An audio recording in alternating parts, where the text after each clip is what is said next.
ask a question in the beginning. If you saw the kind of the teaser to the lesson, you've already seen it. And that question is, what are you afraid of? As human beings, there's a lot of things that could answer that question. There's many things that we may find ourselves afraid of at one point in time or another. I want you to think with me, though, for a minute about maybe when you were a child. As a kid, fear kind of takes sometimes a different picture or different representation than what it does even as adults, right? As a child, you may have been a child that was afraid of the dark. I'm not going to call any names, and I'm not going to point any fingers or anything. But that we know when there's been children that were afraid of the dark. And so what was the answer to the child that's afraid of the dark? Maybe a night light in the room, or maybe a hallway light left on. Maybe the light's just straight up left on while they're sleeping even. But why is a child afraid of the dark? You ever stop to ponder that? Unknown. The unknown, right? Or better yet, not only the unknown, but could you also say that the child might be afraid of the dark because of something that they've seen in the light? Like, where does a child get the idea that there's a monster in their closet? Or a monster under their bed? At some point in time, they've seen a monster. Right? And so seeing the monster and then turning the lights out brings that fear of the very thing you've seen when the lights have been on. And I want you to kind of hold that thought with me for a minute, and let's look at this story in Acts 22. Acts 24, excuse me. In Acts 24, Paul is ultimately making his way to Rome as he's made this great appeal. And he is in this process of making the full appeal and getting all the way to Rome when he meets a man named Felix. In Acts 24, beginning in verse 22, it says, "But when Felix heard these things, having more accurate knowledge of the way, he adjourned the proceedings and said, 'When Lysias the commander comes down, I will make a decision on your case.' So he commanded the centurion to keep Paul and to let him have liberty, and told him not to forbid any of his friends to provide for a visit for him. And after some days, when Felix came with his wife Drusilla, who was Jewish, he sent for Paul and heard him concerning the faith in Christ. Now as he reasoned about righteousness, self-control, and the judgment to come, Felix was afraid, and answered, 'Go away for now. When I have a convenient time, I will call for you.' Meanwhile, he also hoped that money would be given to him by Paul, that he might release him. Therefore he sent for him more often and conversed with him. But after 2 years, Porcius Festus succeeded Felix, and Felix, wanting to do the Jews a favor, left Paul bound." Now, there's a number of things in this story that's interesting, but so often when we talk about Felix, what do we talk about? We talk about him saying, "When I have a convenient time," right? And so we always make that point, and rightfully so, that when is a convenient time, right? You know, today is the day of salvation. Today the Lord could return. Today could be the day of judgment. So why wait for a convenient time? But instead of focusing on that, I want to focus on something a little different. And I want to ask the question, what was Felix afraid of?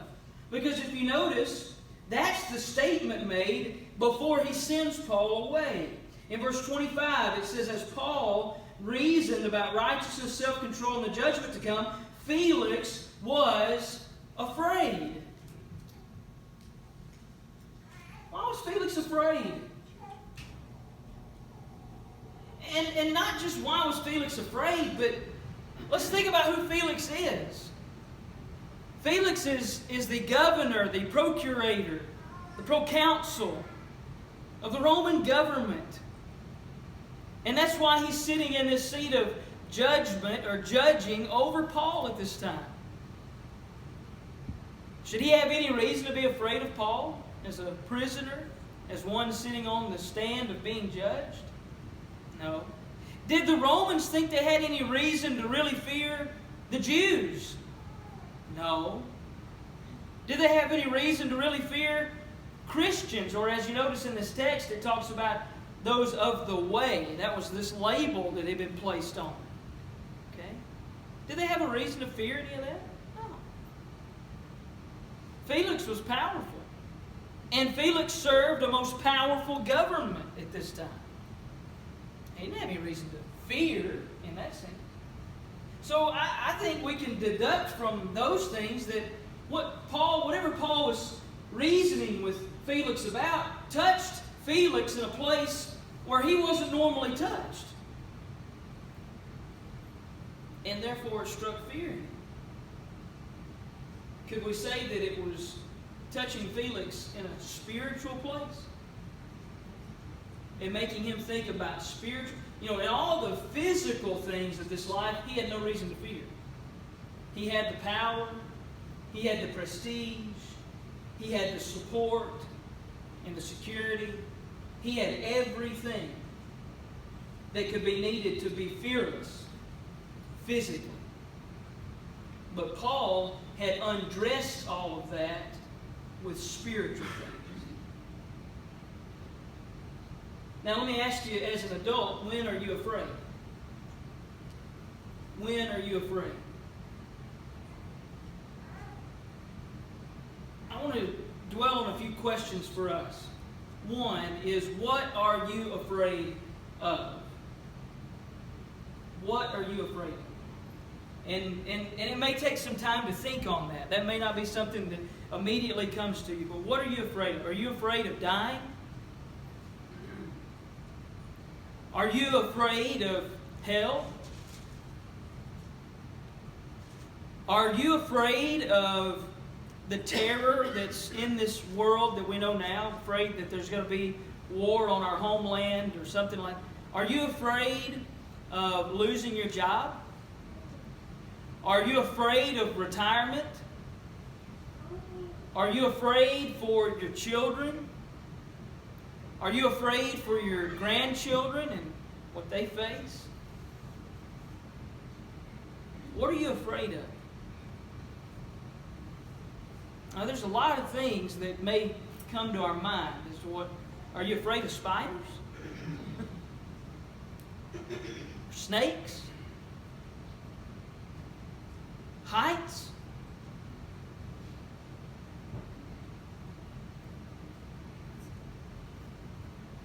Tell you a story on me. When I was about 12 years old, 13 years old, we had some squirrels that were getting in behind our chimney. It made a lot of racket in my sister's room at the house. I was fascinated by it. Like any good 12 or 13-year-old, I thought I could climb anything. But I knew Dad had an extension ladder in the garage, so I go out and I get the extension ladder and I put it up before school one morning, because I'm ready. The girls are not, Mom's not ready, my sister's not ready, I'm ready. I go out before school, put the extension ladder up, climb up on that level of the roof, and I'm looking and I'm throwing nuts at these squirrels coming in and out of the little crack, in the chimney where it has settled and moved. I didn't think nothing of it. I hear some stirring in the house. I think, okay, it's time to go. And I go back down that ladder. And I don't know if I didn't latch it good. I don't really know what happened. All I know is when about the time I started to really turn around and go down that ladder, it slid. And here I go somersaulting some 9 foot to the ground. Boom. And I landed kind of awkward. I think I was trying to get my hands out to land like this. And I remember I landed all on this shoulder and arm up underneath me kind of thing. And I broke this wrist. Just a buckle break. It wasn't really all that bad. It wasn't like hanging there weird at the time. So I get up and I put the ladder back up in the garage because I didn't want Dad to find out. And I sure wasn't going to tell him I fell. And I go walking in the house, and the thing I didn't think about is that I had dirt now on me, kind of from head to toe. And so as soon as I walk in, Mom says, "What happened?" And about that time, everything kind of started getting black because the adrenaline had wore off, and I was hurting, and I was going to be in trouble. So I get a cast, a few weeks, it's all well. Now that's not where the story is. What am I afraid of? You know what I'm afraid of after that? heights, right? Ladders. So a few weeks later, school's out, and I'm just recovering from my broken wrist, and I'm working for my granddad at his chicken houses, and what's the first thing he wants me to do? Climb a ladder. Telling me that Granny Wanda said he doesn't need to climb it. So I can't let my granddaddy down. I got to climb this even taller extension ladder up to the edge of one of his silos to wrap duct tape on a feeder pipe because it's leaking that day. You know, he's got to get it fixed right now. I didn't have time to be afraid. But that ladder was, jittering all the way up. So you get bucked off of a horse, what's somebody going to tell you got to do? You got to get back on it. You fall off a ladder, what do you got to do? You got to get back on. I use that as, I hope that brings some feelings to what it means to be afraid of something and knowing good and well you got to do something about it. You can't ignore it. Monsters in the closet we can tell ourselves to ignore because they're not real. But there are certain fears that are real. Like dying. Dying is real. People do it every day, right? Heaven and hell are real, and so a fear of hell is real. I better do something about it. Better figure that out. There are things regarding children, grandchildren, friends, family, neighbors, those around us, that are real that we need to fear and be concerned about. What are we going to do about it? So what are you afraid of? Why are you afraid of it? And how will you overcome it? Those are key things. When you think about Felix here in our story in Acts 24, Felix needed to think through those things. Why are you afraid, Felix? Let's consider that for a minute. Why was Felix afraid? I mentioned this a moment ago in passing. I want you to hold on to this and we'll come back to it. I think a key truth in understanding your fears is to know that you're afraid of the dark because of what you've seen in the light. That so much of what you're afraid of is because of something that you have experienced or something that you've had revealed to you or something that you have seen happen to somebody else. And now you're afraid. Well, what about Mr. Felix? Look with me to John 3 where we had our text read to us just a moment ago. I'm not going to reread all of it, but remember this is when Nicodemus came to Jesus. And remember this is a time of fear as well. Nicodemus, a member of the elect, of the Jews, comes to Jesus by night. Now why did he come at night? Because he feared his peers. He didn't want to be seen with Jesus. So he comes at night and he's asking Jesus questions. He obviously has some kind of faith in Jesus. And as Jesus teaches him, these are some of the most quoted verses, by all of us as believers, that Jesus expounds to the one who comes in fear at night, wishy-washy about his belief in Jesus. And among that is John 3:16. For God so loved the world that he gave his only begotten Son, that whoever believes in him should not perish but have everlasting life. But notice verse 17. God did not send his Son into the world to condemn the world, but that the world through him might be saved. So we've got an issue here. There's going to be saving and there's going to be condemning. In verse 19, and this is the condemnation, that the light has come into the world, and men loved darkness rather than light. Why?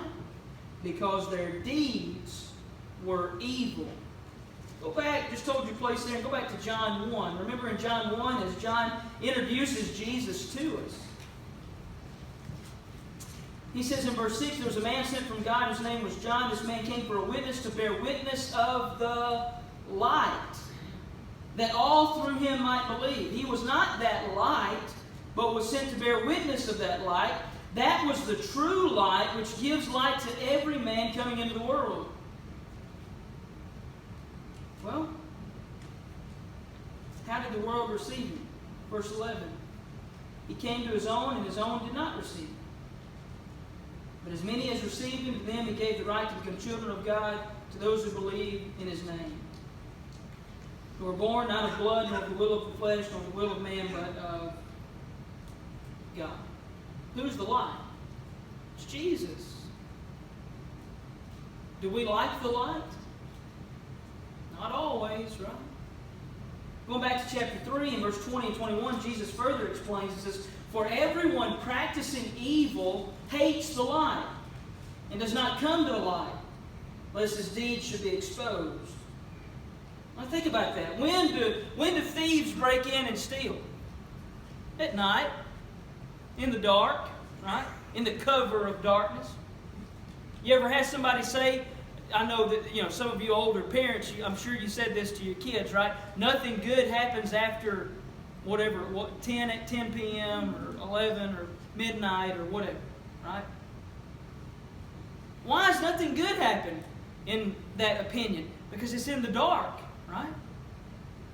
It's in the dark.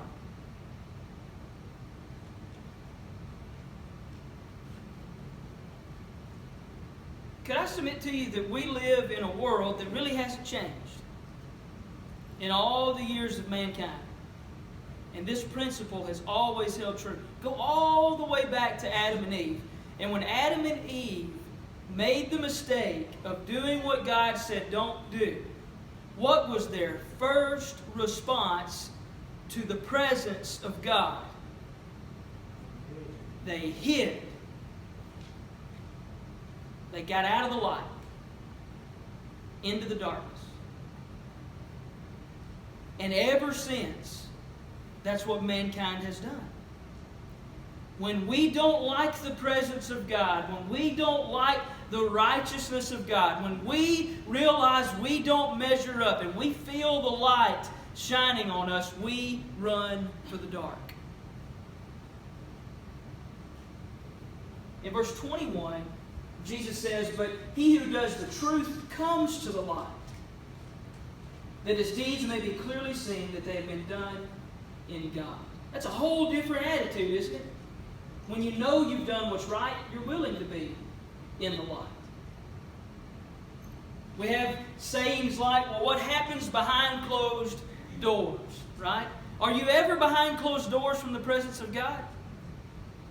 No. Things to think about. Do you think a man like Felix had ever really thought about that? Maybe not. And maybe that's exactly why he was afraid. Going a little further into this, what were the things that Paul reasoned with Felix about? One was righteousness. Righteousness means the qualities of being righteous or just. In 1 Corinthians 15 and verse 34, we're told, "Awake to righteousness and do not sin. For some do not have this knowledge of God. I speak this to your shame." It's shameful to be a part of those works of darkness, right? We're told to have no fellowship with the works of darkness, but rather expose them. Here, same kind of idea, awake to righteousness. Get out of the dark. You think that would scare a man like Felix? Ephesians 6 and verse 14, we're told to put on the breastplate of righteousness. Front and center, right? When Superman reveals his shield, it's to let you know who he is. Now, what about a man like Felix? What was the shield that he wore?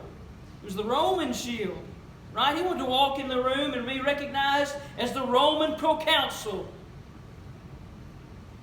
But isn't it different when you put on the breastplate of righteousness? Because then you can walk in the room and walk into the light and know that you're in the truth.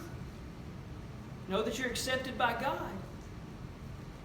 And can you imagine, maybe in a sense, maybe in that conversation, if Paul would have asked Felix, "Are you ready to walk in that room with God?" Breastplate of righteousness. He could walk in any room he wanted to with the breastplate of the Roman guard. But is he ready to walk into God's righteousness? Are we? I can see why Felix would be afraid. In 1 Timothy 6:11 and in 2 Timothy 2 and verse 22, we're told to pursue righteousness. Well, pursue righteousness means that we're going to walk toward the light. Remember what Jesus was saying there in John? Walk toward it, not away from it. Not hiding ourselves from the presence of God and His righteousness, but walking toward it, pursuing it. 2 Timothy 4 and verse 8 talks of a crown of righteousness. Again, Not hidden. It's not hidden righteousness. It's a crown of righteousness. I mean, would Felix understand what a crown meant? Yeah. He knew what that kind of thing meant in his realm. Well, what about righteousness as a crown? In 1 John 2 and verse 29, it says, everyone who practices righteousness is born of him. But Felix had probably been concerned with practicing the things that Caesar said do, so that he would be known to be of Caesar. Remember, it's a fearful thing to fall into the hands of the living God. You think maybe that's why Felix is afraid?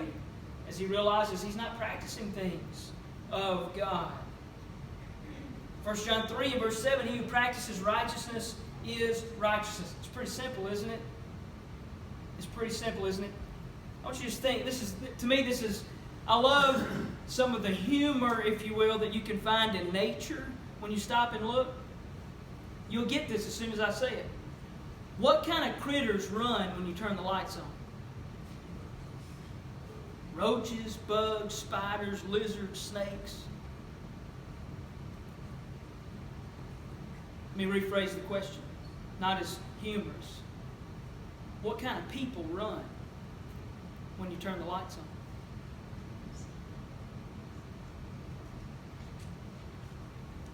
Let's not let that be us. You think maybe that's why Felix was afraid? Is that somewhere in Paul's reasoning about righteousness and showing him what true righteousness was, he felt like that cockroach that needed to run and hide? Romans 1 and verse 16 and 17, it speaks of the righteousness of God that's been revealed to us. It's the power of God to salvation to everyone who believes. It's been revealed to us. The light has been shown. The question is, are we in the light as He is in the light? Or are we trying to hide? Paul also reasoned with Felix about self-control. This is a doozy as well, isn't it? Meaning to control or master the passions and desires of the mind and body. And when you think about the Romans in view of self-control, there was very little self-control, right?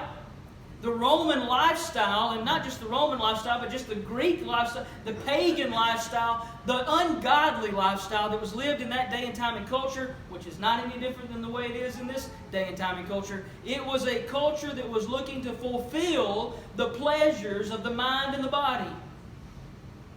Any way to fulfill those pleasures and good feelings for the mind and body. Remember, even it was said of Moses that he decided to forego the passing pleasures of sin. That's all the way back in the Old Testament.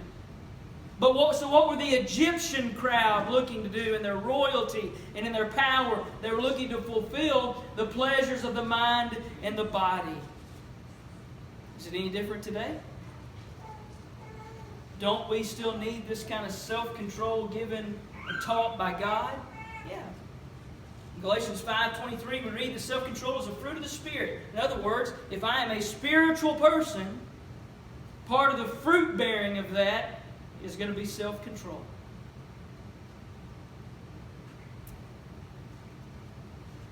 I don't know for sure, but I would suppose that Felix participated in things that normal Roman rulers would have participated in, which in many cases may have been much against a godly self-control. The fruit of those things are way different. Self-control is to be a part of Christian growth. Look with me to 2 Peter chapter 1. I want to read from this text. 2 Peter chapter 1. Beginning in verse 5, it says, "But also for this very reason, giving all diligence, add to your faith virtue, to virtue knowledge, to knowledge self-control." You know, it's one thing to know something.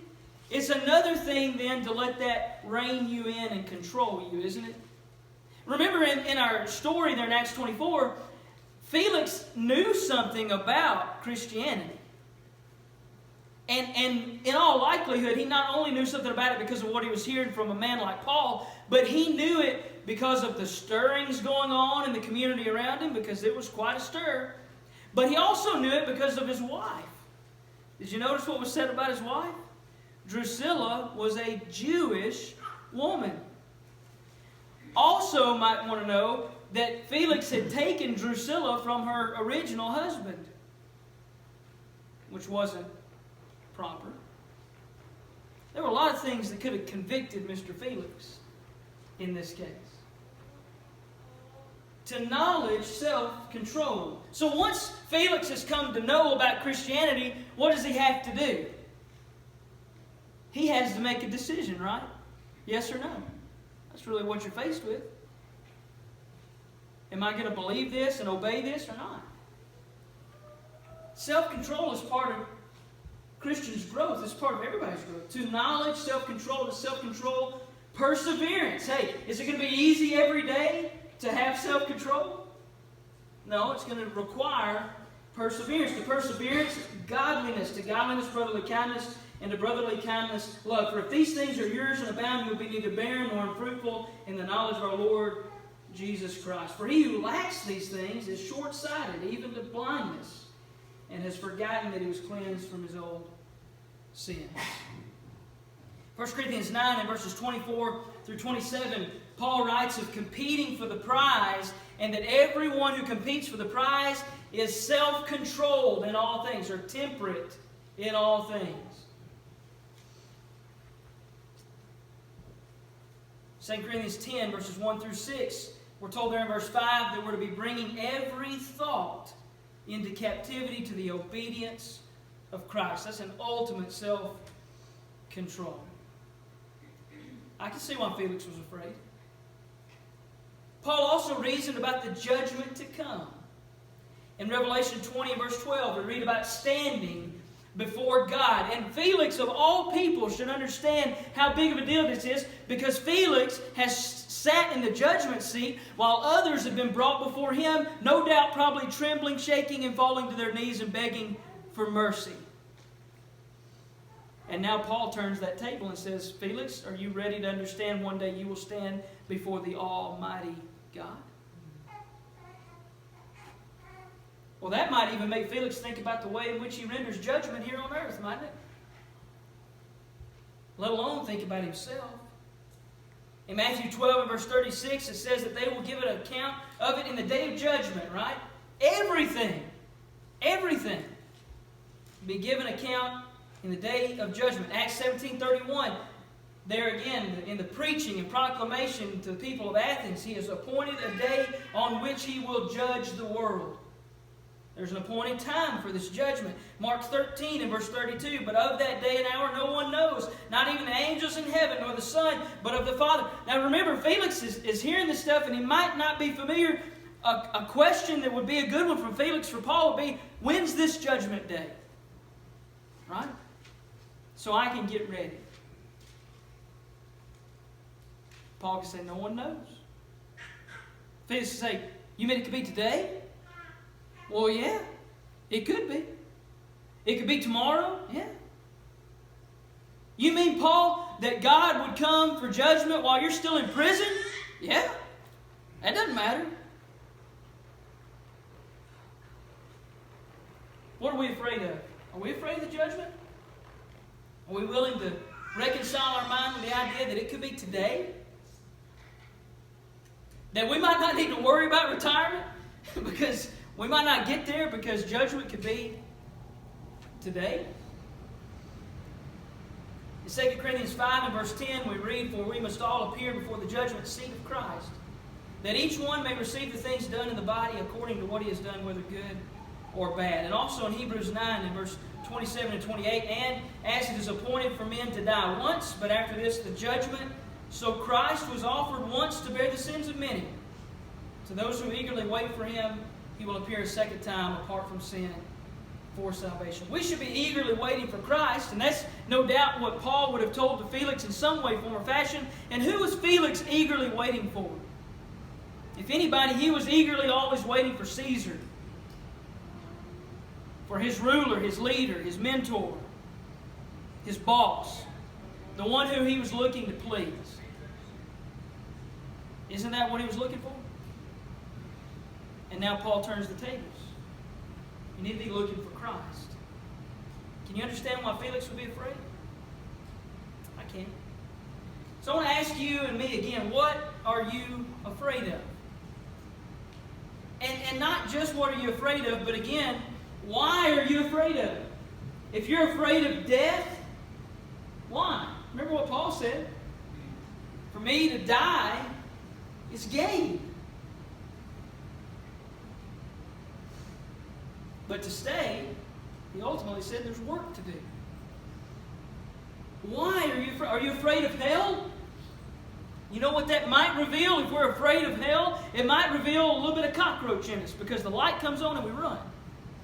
Which means what?